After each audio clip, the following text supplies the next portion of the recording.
The first type of bonds, chemical bonds that we're going to talk about are ionic bonds. Ionic bonds form ionic compounds, and these are compounds that form when oppositely charged metals and nonmetal ions are held together in a crystal structure by ionic bonds. This right here is the key component of what makes ionic bonds unique, is that electrons are transferred from one atom to the next. This creates a charged particle we call ions. So the ionic bond is a force of attraction that holds together positive and negative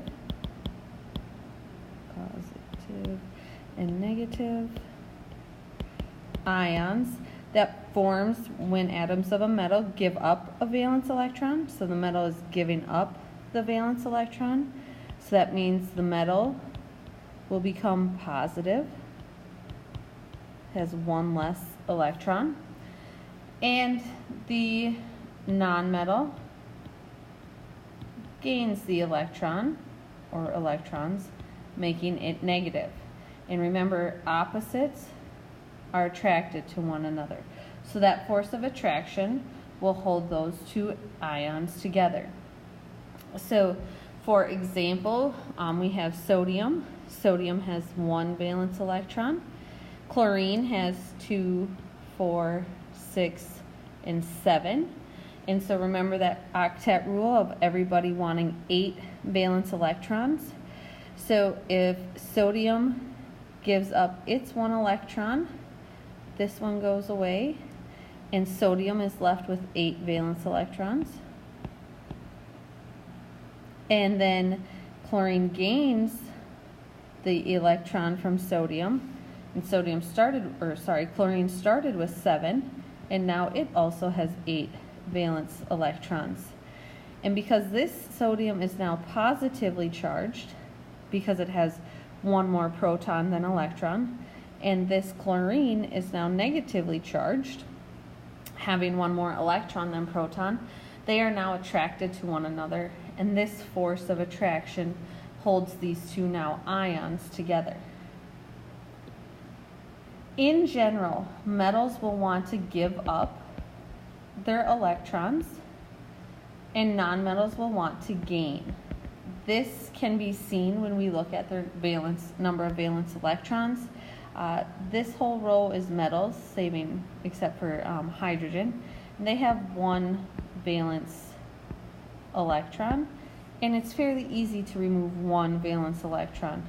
Whereas here, in the halogen family, they have 7 valence electrons, and it's much harder to remove 7 versus gaining the 1 from the halogen or from the alkali metal family. Same with this second family, the alkali earth metals.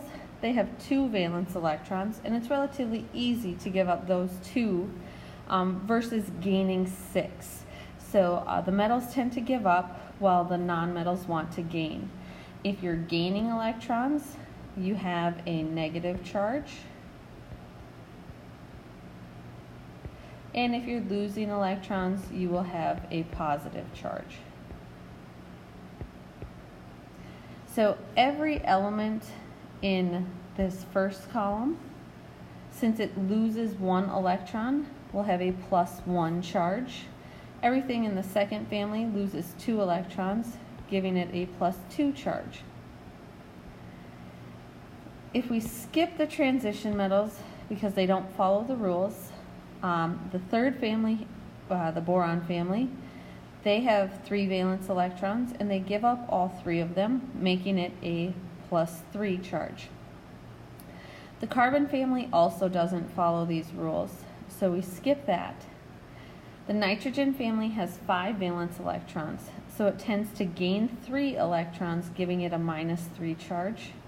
The oxygen family has 6 valence electrons, so it wants to gain 2, giving it a 2 negative charge.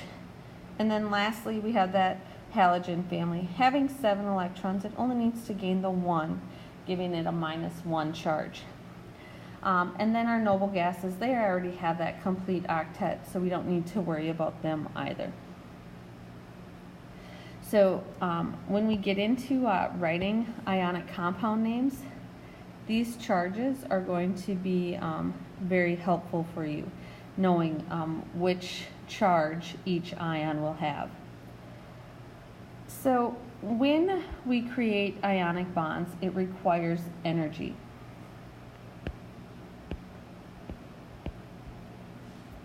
So in order to remove electrons, it takes some energy. The force of attraction between the electrons and the positive protons must be overcome. So remember, in an atom, those protons are located in the nucleus, and that attraction between the protons and the electrons can be somewhat tricky to overcome. So the amount of energy required is going to depend on the element and just how many protons are in that element. Less energy is required to remove just one or a few electrons than many. And also less energy is needed to remove electrons from larger atoms than smaller atoms in the same group. And that's because the valence electrons are much further from the nucleus, much farther from that positive charge. The force of attraction between the electrons and the nucleus is then weaker. Energy gets released when atoms gain electrons. The halogens will release the most energy. Ionic compounds contain ions of metals and nonmetals. Notice that we're not dealing with atoms anymore because they're now charged particles, because they're gaining or losing electrons. And they're held together by ionic bonds, and then they do not actually form what we call molecules. Instead, they form crystals. And crystals have a very geometric pattern. So if we look at our sodium crystal not sodium crystal, but our sodium chloride crystal, what you notice is that the atoms are packed very tightly together, and they form in a very set pattern, alternating sodium ions and chlorine ions. And we can see this then at a visible level. When we look at a salt crystal, we can see that salt crystals have this nice cube shape. So naming ionic compounds, when we write their names, we always write the name of the positive ion first.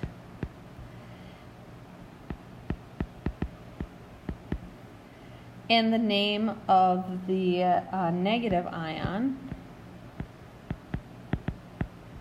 comes second.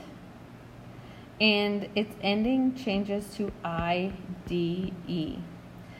So, if, for example, what is the name of the ionic compound composed of barium ions and negative iodine ions? So we have barium as the positive, so it's written first. And then iodine is negative, and so we have to look at the ending here. So the INE is going to change to IDE. So we would call it barium iodide, noticing the IDE. Some properties of ionic bonds.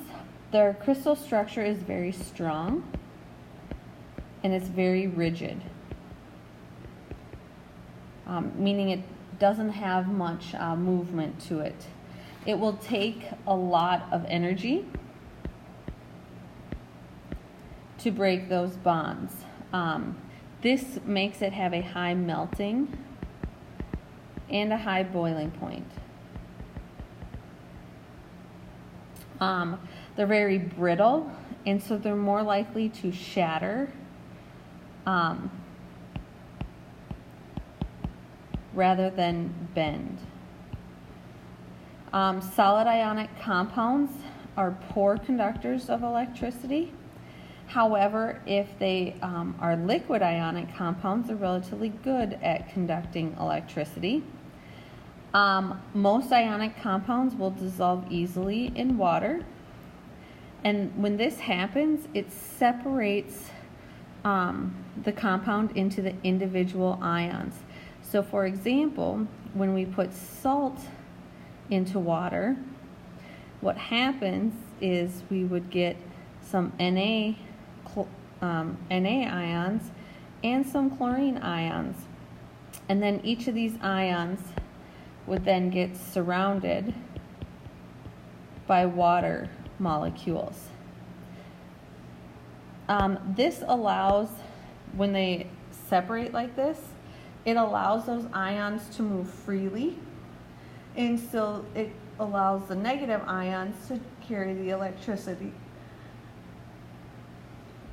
This property we call electrolytes.